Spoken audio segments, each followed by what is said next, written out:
12, 13, 14, 15. Okay. You're watching the Fantasy Rankings Report only on Fantasy Now Plus.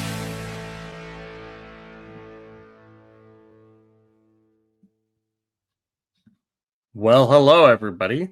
We should be having an intro video playing, but it is deciding to not cooperate, and that is a part of life.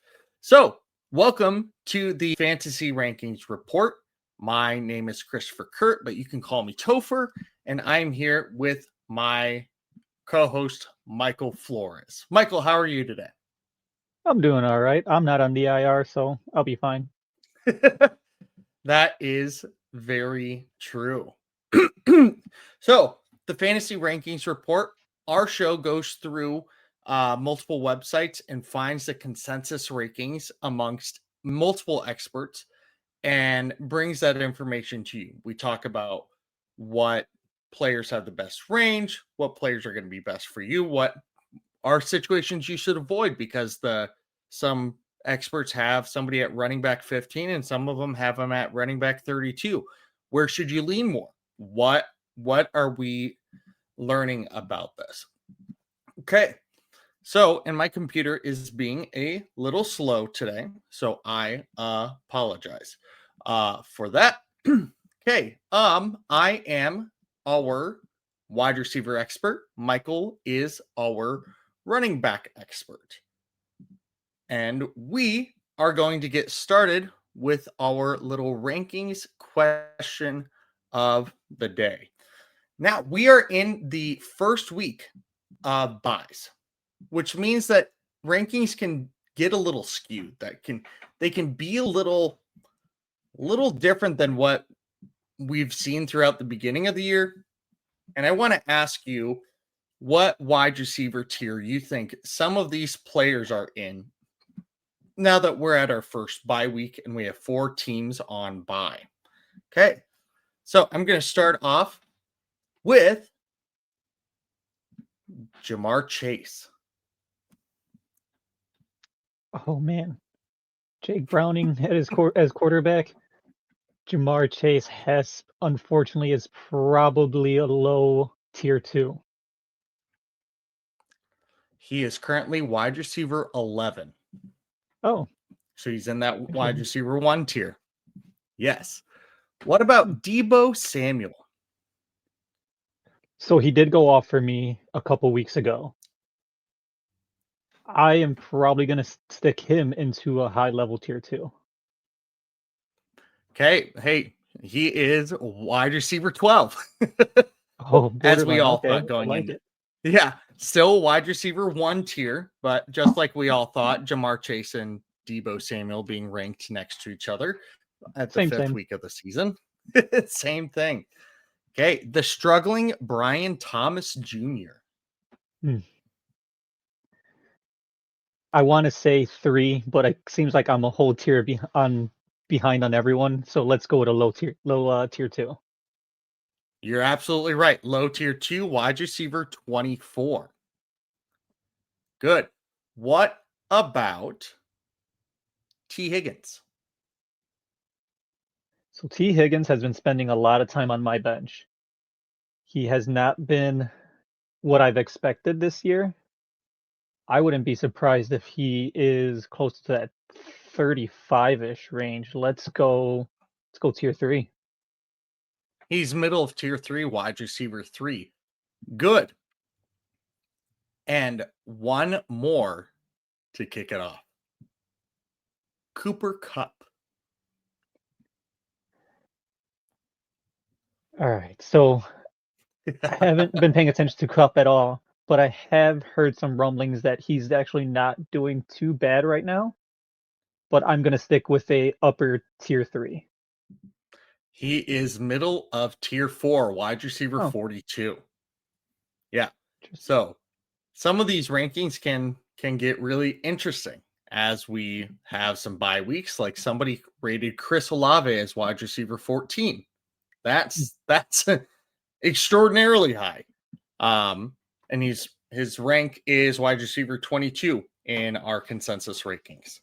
So it could be something that you're looking at these rankings and you go, why is he that high? Why are we putting him there? You have to remember that you've got like Rome Odunze, DK Metcalf. They're on bye right now.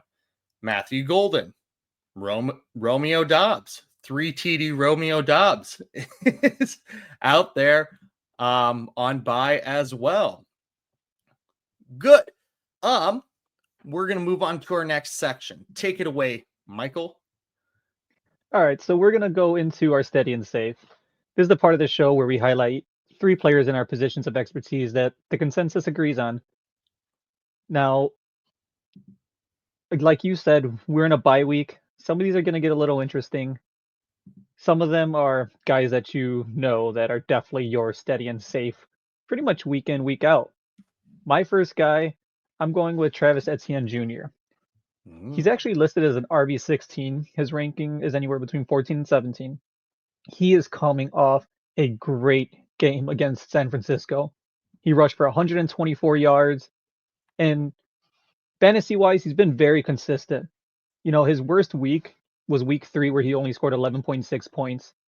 But he had an 18.6 week 1, 16.9 week 2, 19.5 point week 3, where he just went off on San Francisco. So he's steady. He's definitely safe. And he's going up against the Kansas City team, who is giving up an average of like 127 rushing yards.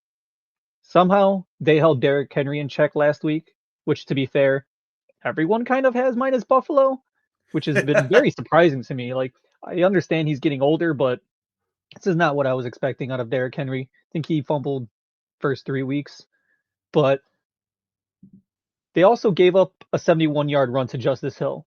So it's not necessarily we can stop Derrick Henry, we can stop anyone. That's not really happening, because they also gave up another 48 to Lamar Jackson. So really it is just kind of a Derrick Henry thing right now. And if I'm going to go with someone that's on that Jaguars team who's doing fantastic, which I didn't realize they're 3-1, but that's going to be the guy I'm going to go with.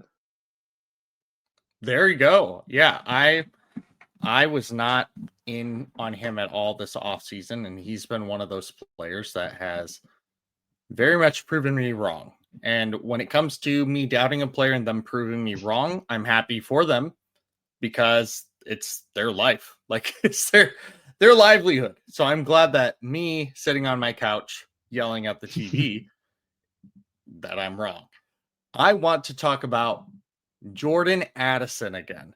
Jordan Addison was on my steady and safe last week, and I know there were some people that were very curious about why that would be. Well, if you did not see Jordan Addison's performance last week, Jordan Addison, after being suspended for 3 games, played against Pittsburgh, had 8 targets, 4 receptions for 114 yards. He had like a top 10 receiving yards on the week. He had fantasy finish of wide receiver 20 without scoring a touchdown. And in his past seasons, he has scored 9 and 10 touchdowns. He is somebody that will be scoring touchdowns. I think that he's going to be somebody that you can continue to feel comfortable playing. And they're playing the Cleveland Browns. Cleveland Browns front 7 has been dominant. The Minnesota offensive line is not great, and they're going to tear through that and stuff the run game. That front line is stuffed Derrick Henry, Josh Jacobs, and you're going to tell me Jordan Mason and what's his name? Travis Scott, is that his name? Xavier. Whatever. Xavier. Okay. That those two are going to be breaking through Myles Garrett and what else they have up there? Not at all. Not at all. They're going to have to pass to win. And so Jordan Addison is still going to get the ball. Wide receiver 29. I think he's very steady and safe this week. I like it. Way to call your shot last week too. Love it. Absolutely. My next guy, we're only going down a little bit further on the list. When you start looking at the rankings for running backs, it there's names that sometimes you wouldn't have expected to be pretty much on the top 72 list. This was a guy that was getting drafted early in some leagues, and I wasn't in on him either. But he's been pretty steady lately, and that's Chuba Hubbard at RB19. At this point right now, you can count on him to get you at least 10 points. And the way things have been going in the season, that's something I'll take. His first 2 weeks, he went off. He had 17.9 and 18.7 points. Now the next 2 weeks, it was just below 10 points. He had 9.6, 9.9. But both of those games were blowouts. Granted, one of them was them blowing out Atlanta, which is absolutely ridiculous. I did not see that coming. And 3 of the 4 weeks, no one did. yeah, I had Atlanta really blowing them out. Cost me my 3 picks, but whatever. But 3 of 4 weeks, he's also caught at least 3 passes. So he's not seeing much in the passing game, but he's getting there. And they're going up against the Miami team that is giving up the third most rushing yards per game at 158 and the second most receiving yards per game to a running back. This is a game that I'm looking for him to actually get out there and potentially really put something on the map where he's going to prove why he was getting drafted a little higher than I anticipated. Yes, I think that's good. I like Chuba. I think that he showed consistency last year, and I think he's somebody that he's somebody you just kind of got to play every year, especially every week, especially with what you have run into when you drafted him. You had to put some draft capital into him. My second and steady and safe wide receiver is Alec Iomanor of the Tennessee Titans. He is just becoming the number one receiver there. Now, saying that, the number one receiver in Tennessee does not mean a whole lot, but it does mean consistency on a certain level. He has been getting 7, 6, 5, and 7 targets as a rookie in this offense. He's averaging 3 receptions a week, but he's also come in his last 3 games 56, 38, and 44 yards in those games. In 2 out of the 3 games, he had touchdowns. It's not somebody that you're very excited to start. But with bye weeks here, he's right now ranked as wide receiver 36. And you need somebody that can plug and play. You need somebody that if you're sitting there looking at, let's say, Alec Iomanor or a Jerry Jeudy, a Troy Franklin, a Travis Hunter, I want Alec Iomanor more than all of them. And I think steady and safe, you might get a great big week out of him, but he's not proven that. He's not proven that he's capable of that. The Titans offense hasn't proven they're capable of that yet.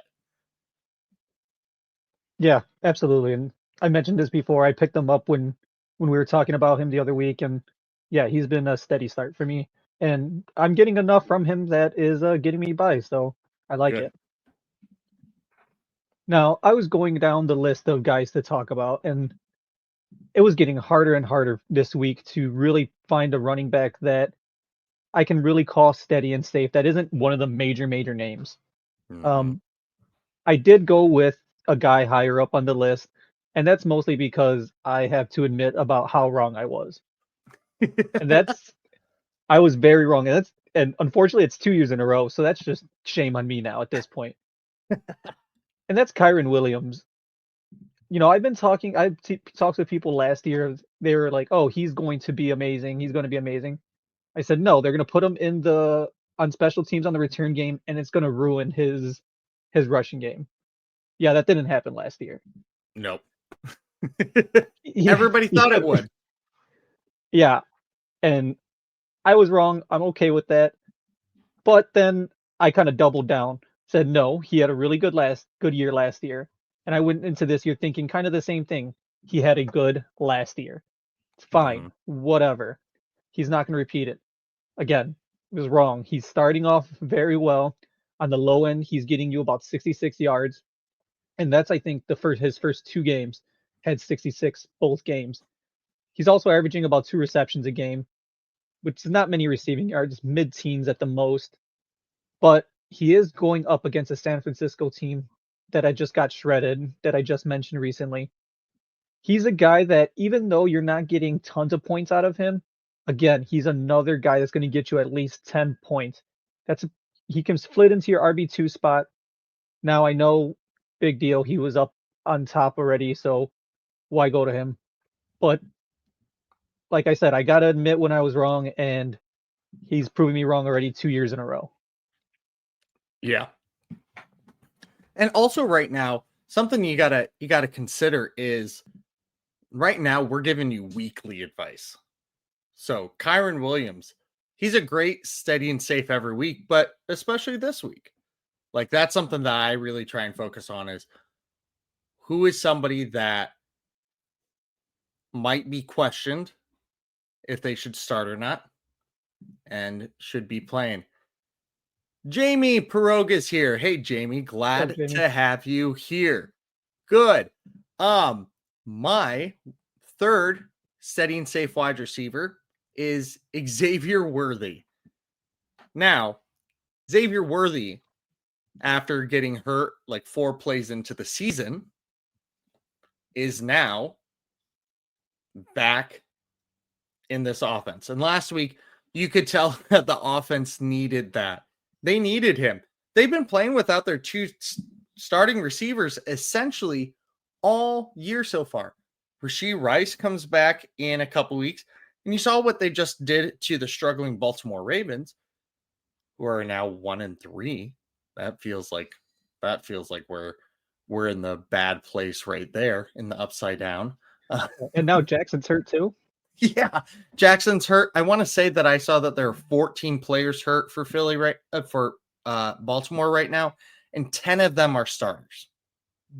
That's bonkers. But going back to Xavier Worthy, he is the focal point of that offense. The running backs aren't doing stuff. Tyquan Thornton is kind of playing the ancillary role to Xavier Worthy, something I talked about last week, or maybe I even said it on my other show, my Sunday morning live show that I host with our good friend Jamie Pirogue right here. But Xavier Worthy, wide receiver 17, you cannot leave him on your bench. I know that injury, we weren't sure how he's going to come back from it. Oh, he's back. Jamie, riveting that you woke up from a nap. Proud of you. And the Ravens turned into the Browns. They kind of did right after they played the Browns on their 30th anniversary of moving to Baltimore. Did this big hoorah. And then after the big hoorah, we're like, just kidding. Okay. Before we go into our next section, experts against experts, I want to mention that the show is brought to you by Fantasy Now Plus and this Fins Talk Sports Network. Please subscribe to both channels. Links are in the descriptions below. Please make sure you're checking out what we are doing. The main part of our show, the meaty part of our show, is experts against experts. In this part of the show, this is where we each highlight 5 players in our positions of expertise that the consensus disagrees on. We will each talk about one from each of our tiers. So for example, wide receiver 1, 2, 3, 4, 5, so on and so forth. I'm going to start us off with the wide receiver 1 tier. Talking about George Pickens. As we all thought I would be bringing up in the wide receiver 1 tier this year, George Pickens. He's got a small little range of 3, but again, that the difference between rankings in that top 12 are not going to be as dynamic as later on. He's currently ranked wide receiver 7. In his last 3 games, let's talk about this. He has a 21% target share, 29 targets, 18 receptions, 4 touchdowns, 270 yards, and 57% of the team's end zone targets. 57%. That is awesome. That is amazing for fantasy purposes. He had 2 touchdowns against the Packers last week, and then the weeks before, week 2 and week 3, had 1 touchdown in each of those games. Also, that week 2 game, CeeDee Lamb was still healthy. So, you can't just be like, oh, CeeDee Lamb was out. No, he wasn't. Plus, we're talking about this week. This week's George Pickens. You're watching Dak Prescott play out of his mind. Dak Prescott is playing so well. He actually has the most passing yards in the NFL right now with 1,119. And the last time George Pickens faced the Jets, he had 5 catches, 111 yards with 1 touchdown. Like you don't just get that. You don't just get that by, okay, luck. He was playing on the Pittsburgh Steelers last year, who had, I don't even know who his quarterback was at that time.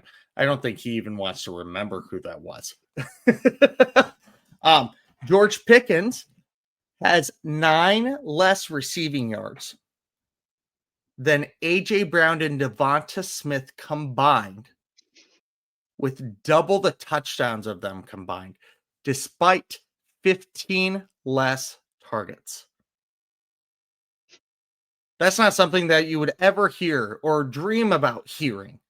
You don't want to hear that for anybody because you're drafting A.J. Brown and Devonta Smith above or right about at the same time as Smith and Pickens was probably a dilemma for you in your draft. Who do I take? I probably would have taken Devonta Smith. Right now, George Pickens is washing them just right off the board. I think that he is in your wide receiver 1 tier. I think he comes again in places in the top 5, top 6 for wide receiver this week against the Jets. The Jets, you just saw what the Jets allowed to happen with the Miami Dolphins on Monday night. And Tyreek's poor leg, was awful to see. They still let that happen with Tyreek going off to the hospital. I'm very much in on this week. In on George Pickens this week. Yeah, absolutely. He cost me my match last week. Combination of him and Jane T just absolutely destroyed me. Yep. My RB1 tier guy, I'm sticking with the Jets. We're going Breece Hall. He's RB8. Right now, he's 7-11. And then, people were really worried about Fields coming in and taking away his rushes. It's kind of been the opposite. The 2 games that Fields played are the 2 games, I guess that he started 107 and 81 rushing yards. That's week 1 and 4. This last game, he caught 5 passes on top of that. He had over 16 points in both of those games. Now, the 2 that Fields was out with a concussion combined for 50 rushing yards. As much as we thought Fields was going to hinder him, Fields is the guy that is making him look even better. People are worried that Fields is going to take off, and they're just giving it right to Hall. So who are they going up against next? Dallas. Now, did Green Bay beat them last week? Nope. Bears beat them, though. Just got to throw that in there a little bit. But the Dallas defense is struggling. They've given up the most receiving yards to running backs all year. They're 20th in the rushing yards per game, rushing yards allowed per game. This is going to have the makings of a huge game for him. Not only that, but now Braylon Allen is out. Braylon Allen was a little bit of a struggle to start the game last week. Fumbled it on the 1, then came out with injury. Yeah, he is probably done. So right now, Hall was already taking the brunt of the rushes. He was on there most of the time for passing plays. He is going to be out there even more. And I got to go Breece Hall regularly. I was excited that Fields was coming to the team with him. I'm even more excited now. Oh, yeah. I I think that's a good one. I love the talent of Breece Hall. I love his talent. I just wish that he got some better opportunities sometime. But with Justin Fields on the field, he seems to get those. So run with this. Literally, run. He's your running back. So you should be running with it. Got a couple comments here. Bryson, he's asking, should I do this trade? Josh Allen, Devontae Adams, and Derrick Henry for Amon-Ra, Rashee Rice, and Kenneth Walker. Well, straight up, there's some questions with it. Is this a 1 quarterback league? Is this a 2 quarterback league? Is this dynasty? Is this redraft? Is this PPR, half point, standard? So there's no way we can give a good evaluation on that information alone. But if you copy and type in your information about that, what kind of league it is, dynasty, redraft, keeper, or like what kind of scoring it is, what kind of roster formation, that's going to be very helpful. Jamie Perog asks, with with Braylon Allen out, do you think Isaiah Davis can be a sneaky deep start? What do you think, Michael? So without getting too much into it, because I am going to touch on that in a little bit, maybe yes. Okay. But I think this is going to be the week that will help you determine that. Awesome. Well, stick around, Jamie. Stick around. Okay. Wide receiver 2 tier. This one hurts to talk about. AJ Brown, wide receiver 21. He's got a range of 6. The highest ranking out there is 18 and his lowest is 24. So lower side of wide receiver 2. I want to talk about his stats right here. We're going to dive into some deep stuff here. He's got a 29% target share, which is great. However, he only has a 52% catchable targets rate. Only 52% of his targets he can actually catch. That is awful. That's gross. And he has 45% of Philly's air yards. So half the balls that are being thrown his way aren't catchable. And when they are throwing his way, he is getting almost half the team's yardage via air. Like just by throwing the ball, not even catching it, just the potential yardage. That's amazing. That should be for his air yards. Great. His air yard percentage and his catchable target percentage should not be there. Should not be similar in any way, shape, or form. He has a 67% end zone target share. 67. He has 1 touchdown on the season, by the way. 62 wide receivers in the NFL have ran at least 100 routes. Here are AJ Brown's rankings in those. He has ran the 3rd most routes. He's the 3rd highest percentage of the team's end zone yards. Sorry, is that supposed to be end zone yards? Teams. I messed that up. I'm writing something twice. Okay, so he's got the 4th highest percentage of teams' air yards. He's got the 5th highest target share out of the 62 wide receivers that have ran at least 100 routes. He is 24th in targets per route run. So every time he's running a route, not always highly targeted, but for every 1 out of 4 routes you run being targeted, I'm not going to complain about that either. His ADOT, average depth of target, is 33rd in the league, which is crazy when you consider he has 45% of Philly's air yards. He has the 60th lowest catchable target rate out of 62. T. Higgins is tied with him at 60th, and he has Jake Browning throwing him the ball. It's crazy.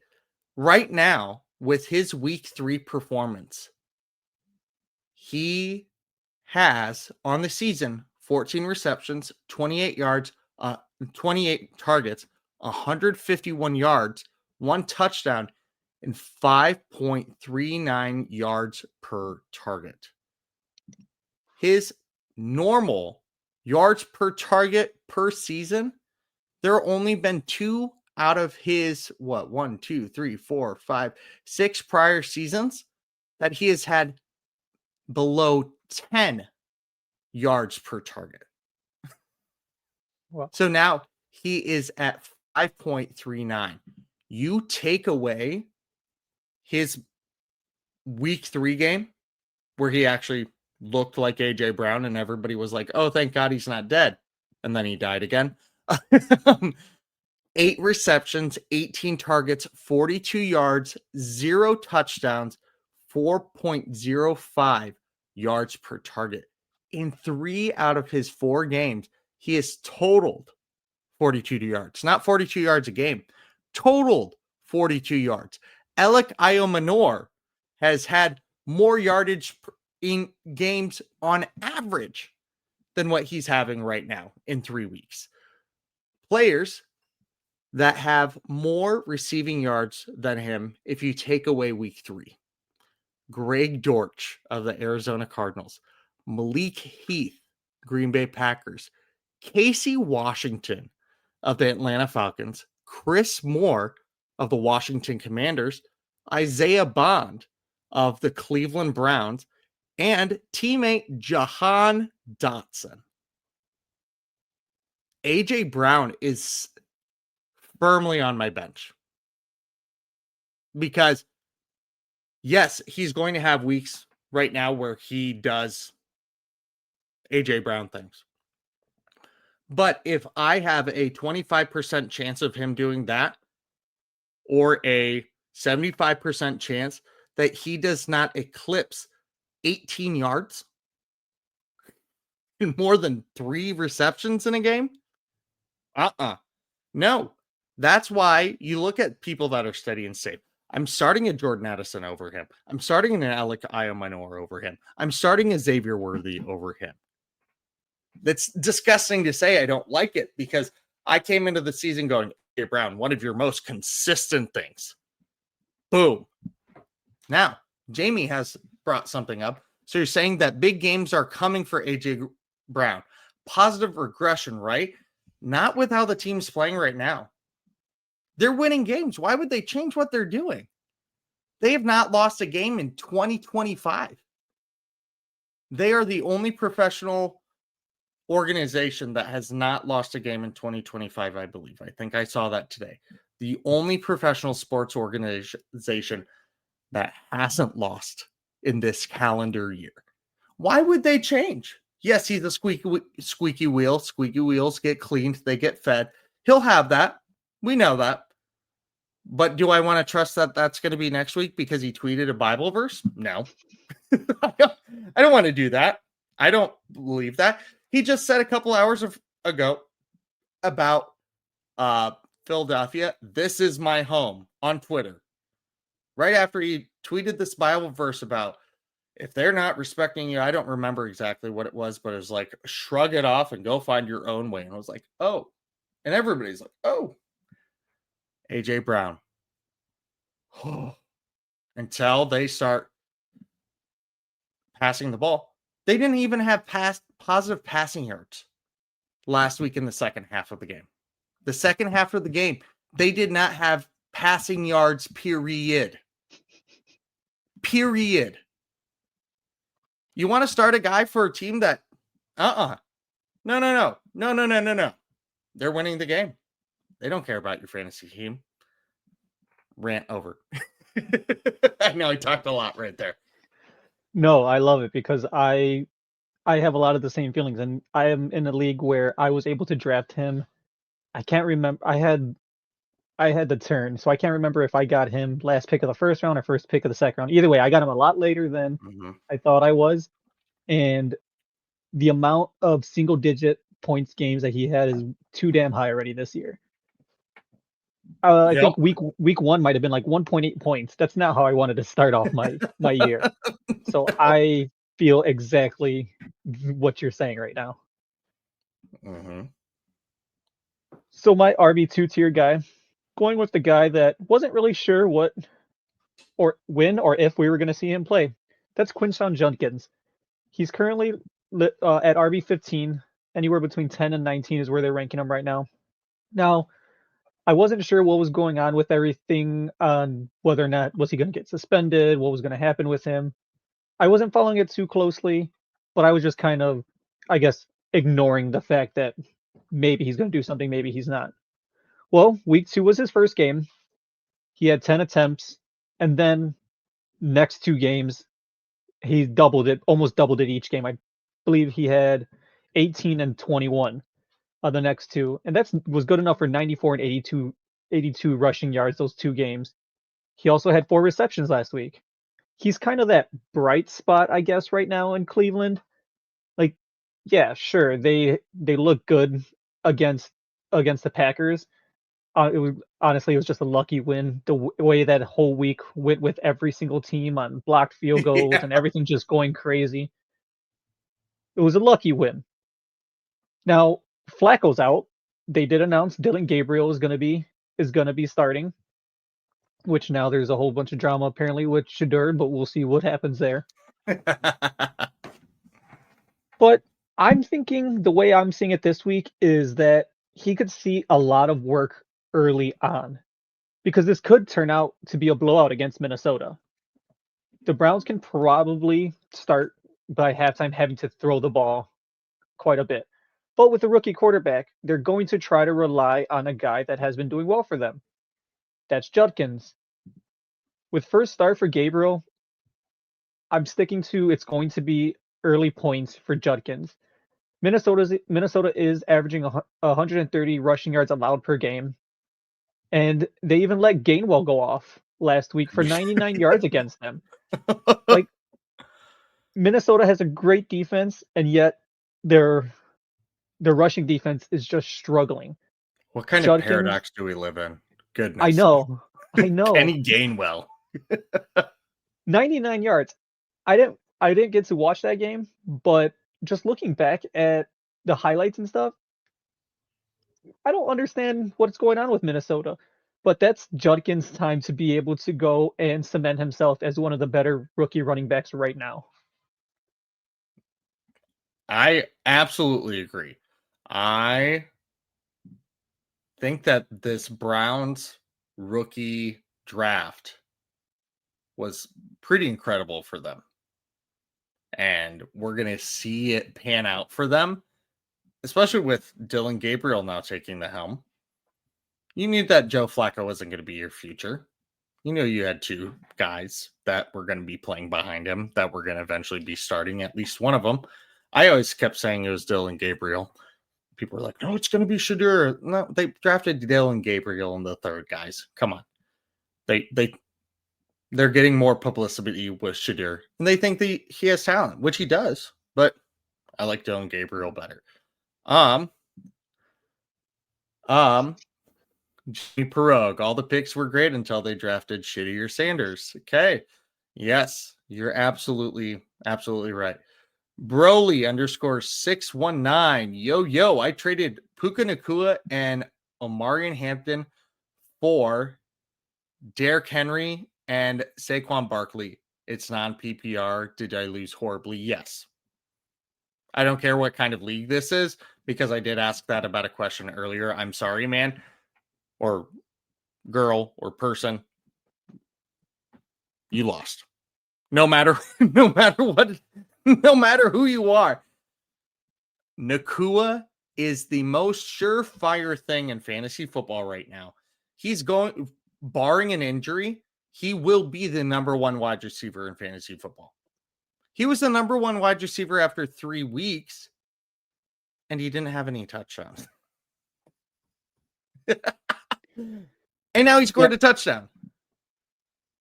And Omarion Hampton is on the up right now. I mean, he looked great last week. And Derrick Henry is on the down. He looks like he's not Derrick Henry anymore. I hope he doesn't end his last season like this, but Derrick Henry and Saquon Barkley would have been great last year. but they're much more name-based this year. Saquon Barkley's yardage per game has gone down drastically this year. He is not the same player. And again, like I talked about with AJ Brown earlier, Philly's winning games. Why? Why would they do anything differently? Yeah, and I saw a tweet the other day that Barkley was held under 50 yards for the first time since like week 6 of 2023, 2 weeks ago. And then it happened again last week. So that's 2 weeks in a row now. Yeah. It is not great for this older stalwarts right now. It's just not, unfortunately, because it's fun to watch Barkley. It's fun to watch Henry. They're some of my favorite highlights to watch every year. But in fantasy, they're not producing. They're not producing, especially for where you drafted them. Stat Madden curse. Yeah, it is. AJ, is this my husband? It is not, because he would use capitalization. But and he doesn't like football at all. He only roots for Baker Mayfield's butt. That's what he has told me. So who wins this trade? Saquon for Derrick Henry and DK. I'd say DK, Derrick Henry, because you got two assets that can both be stellar at points. DK is going to be still a great 1 week, mid the next few weeks kind of player. That's my thought, Michael. Yeah, I was looking at that, and just for the DK alone, I think is a kind of a higher ceiling if they continue with what they're doing with Saquon. But if you're getting Henry and DK, I mean, that's the ceiling there that is extraordinarily high for just Saquon. Yes. Also, AJ thinks that they made a bad trade. Traded Jason and Ibuka for Jamar Chase and Nico Collins. Something that we need to this is why I love doing fantasy football and having some more knowledge in it, so then I can help people. I feel like you went off of history and names in a bunch of these trades. And the people that are looking at the metrics, looking at the statistics are going, oh, well, if I trade them big names and I get people that aren't as big names but are producing way better, I can fleece these people in trades. This is if Jamar Chase has Joe Burrow, that's a different story. That's a very different story. I see this trade going very well. I think it's even. But if you traded for Jamar and Nico after the injury, which I'm assuming you did, Jason is a top 3 receiver right now. Ibuka is going to be a top 10 receiver by the end of the season. Nico is not right now. Neither is Jamar Chase, but they were last year. This is why you keep involved. This is why you stay invested. Like, hey, let me look at who's producing right now in fantasy. You can literally just go on whatever app you use. I use Sleeper. Just sort by fantasy points or sort by yards. I sort by yards and targets and receptions all the time. Fantasy Pros, you can go on there, find all those stats, and you can dive in a little more with those stats. But you can find very basic things that go, oh, this player's yards per carry is 3.6, while this one, while he has 12 less rushes, his yards per carry is 5.5. That's the player you want. So I'm glad that we're getting some of these. Hey, I think I'm cooked. Sometimes you are. So now here's what you do. You try and make a trade with somebody else. You send them Jamar Chase and you go out and you get somebody that has a little bit more juice to them and you see a little bit more consistency with them rather than just hoping for the best on some of these players. Like if you can get Xavier Worthy for Jamar Chase for the season in a redraft league, run to it, get it, take it. What do you think, Michael? I know I'm talking a lot. No, you're absolutely right. I mean, there's really nothing to add to that.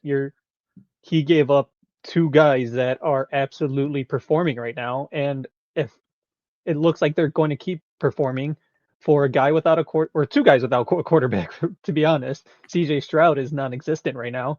Mhm. So unless all of a sudden, like Jamie said earlier, there's going to be some positive regression, I mean, it's not looking good. No, it's not, unfortunately. However, let's talk about a player that has a really good quarterback going for them. In my wide receiver tier, we have Stefon Diggs at wide receiver 31. He is 32 years old. He's got a range of 8. Highest ranking is 28. Lowest ranking is 36. Now, wide receiver 3 tier, Stefon Diggs. You might be like, okay, why is his name being brought up? Yes, he had a good game last week. Yeah, he had his best game of the season as a Patriot. Here's what has happened in his few weeks.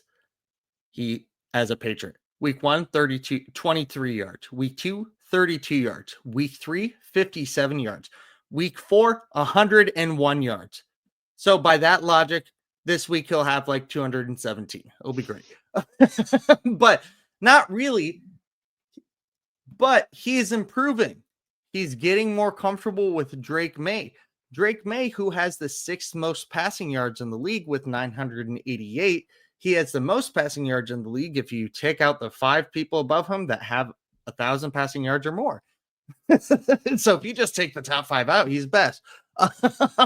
He's got a 19% target share. So that's not amazing. It's not bad by any means, but it's not anything that you're going, oh, okay, he's dominating in that. He has 0% end zone target share. That's something that needs to improve and go up. However, he does have 19 receptions on 22 targets. So when the ball is thrown to him, it is catchable and he's taking advantage of that. And he's coming off an ACL injury from last year. It's not like he's, a 23-year-old that has just broken out for his second season, He is also going to face his former team, the Buffalo Bills, this week. It's a rivalry game within the AFC East. It's a revenge game. The Buffalo's defense is 21st against wide receivers. Yeah. Drake May is going to make things happen. They're going to have to play from behind. That running back room, as much as I love watching TreVeyon Henderson, they're not trusting him enough. They're letting Antonio Gibson get the ball at the goal line. It was gross. It hurt my heart watching that last week. Nothing against you, Antonio. I know you watch our show every week, so but you just have to go, okay, for Drake May having the 6th most passing yards in the NFL right now, he has to have more than one explosive target. Right now, his biggest explosive target is Hunter Henry. But besides that, not really anything else. I was on Kayshon Boutte a few weeks ago, and he has been living up to his last name's sake ever since that game. So I'm going to say, Stefon Diggs, you want to keep running with him. You want to play him. He's one of those players. Again, I'm starting Stefon Diggs over AJ Brown and Devonta Smith and T. Higgins and probably Jamar Chase, which is disgusting and gross to say. Awful. But, I hear you love being on Boutte. Jamie, this is a family-friendly show. If you take away the 99 other running backs who have a snap, Roschon Johnson would be running back 1 on the season. Yeah, your Roschon Johnson fandom, your standum, as I would like to call it, not panning well for you. Michael, let's hear your running back 3-tier guy. All right, so my running back 3-tier guy, I went Rachaad White. He's currently at RB 31, sitting between 31 and 39 amongst the rankings. Now, he had a nice week too. Rushed 65 yards for a touchdown against a good Houston D. Now, people thought that's going to be his comeback game after getting injured during the preseason. Now, the next 2 weeks after that did not get many opportunities, although he did have 4 receptions last week, which is nice. And the Bucs this week are going up against a very stingy Seattle defense. They're 7th in the league, giving up just shy of 90 rushing yards a game. So what? So why am I mentioning Rashad White? Well, Bucky Irving was spotted in practice today with crutches and a walking boot. I didn't realize he got hurt last week. I don't know if it was during a game. I don't know if it was during practice, but he showed up to today's practice. It was Boot during the on. game. It was during Okay. the game. Yeah. Yeah, I completely missed that game, and I have Bucky Irving in multiple leagues. That one hurts for me. But I'm looking at Rashad White to be a decent flex play this week, as I'm assuming he's now going to be the starter. But for this is something to really keep an eye out. It's going to be Rashad White and Sean Tucker. That can really be the determination moving forward. Who is that RB2? Who's the real RB2 there? And potentially RB1, depending on how serious this Bucky injury is. But keep an eye out on Rashad White and Sean Tucker. Right now, I'm leaning toward Rashad White as the flex play, but Sean Tucker may have to step in a little bit more, and we might see a lot out of both of them. Yeah, I'm with you. Also, Baker Mayfield, as reported by Tom Pelissero an hour ago, was listed as a non-participant on the team's estimated injury report because of right biceps and knee injuries. Great. So the right side of his body is in pain right now. So Rashad White might be just that much more important because we've seen him be a top fantasy running back. He's done that before. He's produced very well.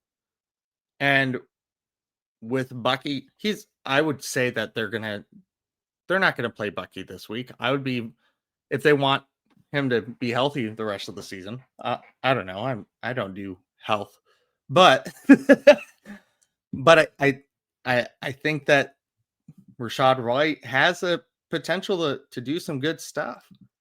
I like it. Wide receiver 4 tier. Darius Slayton of the New York Giants, wide receiver 43, has a range of 18. Our highest expert ranking has him at wide receiver 33. Our lowest has him at 51. I think that it is very interesting to see what Darius Slayton will do because Malik Neighbors went down, unfortunately, for the end of a season. I'm in a guillotine league where every week somebody gets cut. Going into week 4, I spent over half my fab money free agent budget on Malik Neighbors. So I'm going to be cooked in that league here pretty soon. But Darius Slayton, let's talk about him. He has had 4 700-plus yard seasons. He is not anybody that's going to replace Malik Neighbors by any means, but he's shown that he can be a useful asset. He's not had much in the touchdown category besides his rookie year where he had 8. And the rest of them, he had 2, 3, or 4 touchdowns. You also, however, have Jackson Dart at the helm, who was a lot of fun to watch.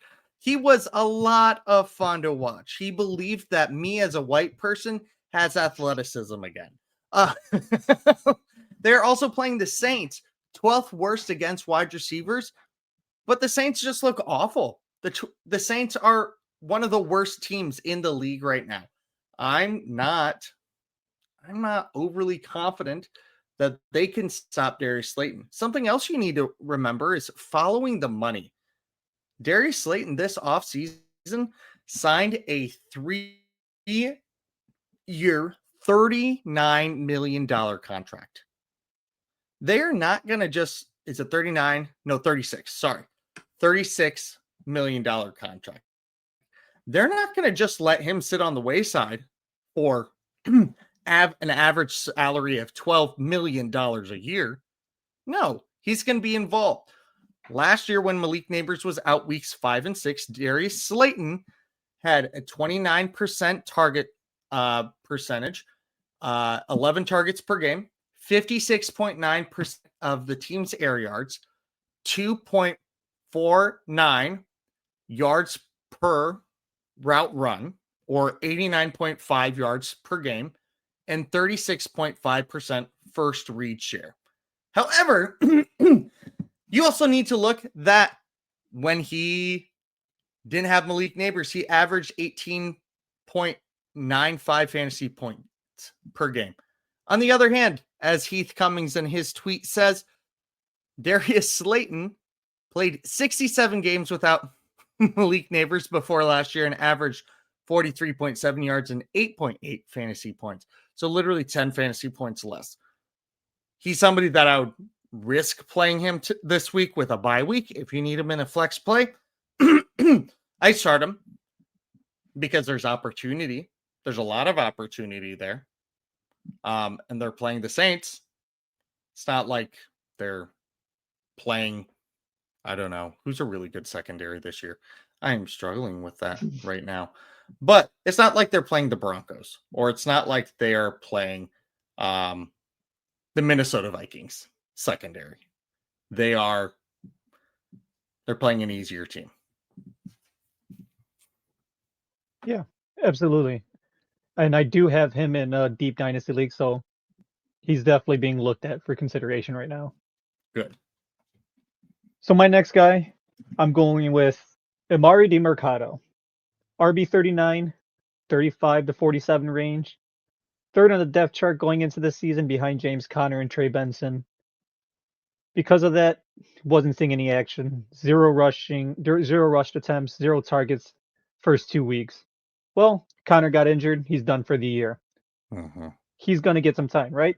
Still didn't see much. Week 3, 0 yards on 2 attempts. Last week, only 2 rushing attempts and 2 targets at the end of the game. Well, now Trey Benson's on the IR. So the injury carousel just keeps on going. Arizona's RB3 to start the year is now their RB1. But the thing to watch out as well is that Michael Carter was also elevated from the practice squad. Mm-hmm. They're very similar-ish players. What's good for both of them, really, is that they're going up against Tennessee this week. This is a good way to get your feet wet to see what they have. So which route is Arizona going to go moving forward? I like DeMercado to start, but just like I said last time on the last tier, you're going to have another guy to watch out for, and that could be Michael Carter. So right now, DeMercado and Carter are 2 guys that you're going to have to pay attention to if you're going to need some replacements for any of your guys that are injured, because it's probably half the league. Yes, it is. It's crazy.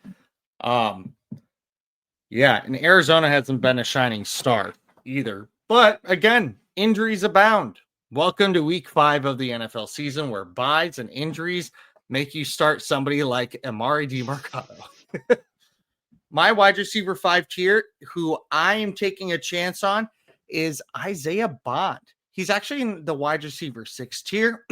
I did not like the receivers that were listed in our wide receiver 5 tier more than him. He's right outside of that wide receiver 5 tier.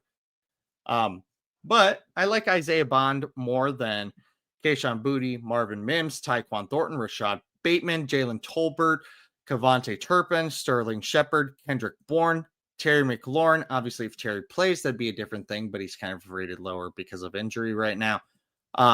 Josh Palmer, Hunter Renfrow, McCaffrey. I think Isaiah Bond can be better than him right now. Cedric Tillman is on IR. He was a great receiver in college. There's some off the field issues that led him to not be drafted, but he's been picked up. He led the team last week against the Lions with 58 yards. Not anything amazing, but 58 yards, leading the team in your 4th week as a rookie right here. You know what? He has more yards than AJ Brown in 3 of his 4 weeks. And he only did it on 3 receptions. Though he's the bona fide wide receiver 2 right now. Bond ran 27 routes on 37 dropbacks in week 4. I think that they're going to continue to lean hard into their rookies. They've got a rookie quad right now. Dylan Gabriel, Quinshon Judkins, Harold Fannin, Isaiah Bond. They all start creating chemistry that could genuinely change the Browns franchise. But I digress. We're talking about this week. I'm saying Isaiah Bond is a good guy to throw in there. Just take a shot. I think that he could do something this week. Awesome. My RB5 tier guy, started off with the Jets, finishing it with the Jets. Jamie had to hop out, but I'm going with Isaiah Davis. He's RB51, anywhere between 46-55 range. Now, he had 2 attempts week 1 for the Jets, 18 yards. Saw some action last week, 3 rushes, 2 targets. But why do I keep talking about the backups? Because this is the season of injuries. And Braylon Allen is now hurt, going on the IR. So, yeah, Breece Hall has been doing well. Yeah, he can play out there a good portion of the game, but someone else has to go back in. Now, they did let Isaiah Davis rush early in the game, actually, this past week on Monday. And granted, he only had a couple attempts, but he looked pretty good. He looked comfortable. He was able to get, like, I think it was about 3 yards on average. And right now, these are just good guys to watch for deeper leagues and for bye weeks. I do think that he might be a sneaky play to be able to, if you got a flex spot in a deeper league. Now, not necessarily going to be a guy that I'm going to play regularly, but I think he's going to do well enough this week. He might not do extremely crazy, but I mean, it's been a weird year. I mean, anything can go any way this year. And if you're going up against Dallas, I feel like anybody can beat Dallas. Not Green Bay, but anybody can beat Dallas. Ouch.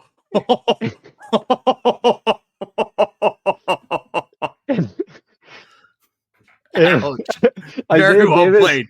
Very well played, but ouch.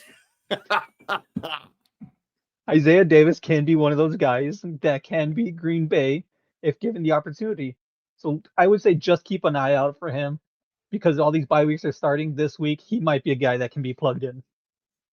Absolutely. Boom. Okay. Thank you so much for listening to us. Thank you for watching, listening, enjoying the podcast however you do. You can follow me at TopherK44 on Twitter and the Blue Skies. And Michael, you can follow him at MPFlores90 at both of those places as well. Do you have anything else to add? Just if you guys want to talk some fantasy, you guys need more help, feel free to shoot us a message, come watch, join the Discord. Got a lot of conversations going. And if you're inclined to go and get some bonus funds, use code FN Plus at Underdog. Right now they upped it from play your first $5 and get 50 to play your first 5 and get 100. Yes, that is true. Absolutely. That is $100 to just bet with somebody else's money. Absolutely. Love it. Yeah. I steal my students' money and bet with it too. So it's okay. Free money all around. I'm kidding. I'm kidding for legal purposes. I'm mostly kidding. Okay. Thank you so much for watching. You have a wonderful week. Win your week 5 matchups, and we will see you next week. Deuces. Thanks for listening. Be sure to like and subscribe wherever you watch or listen to podcasts. We'll be back next week for more ways to win your league.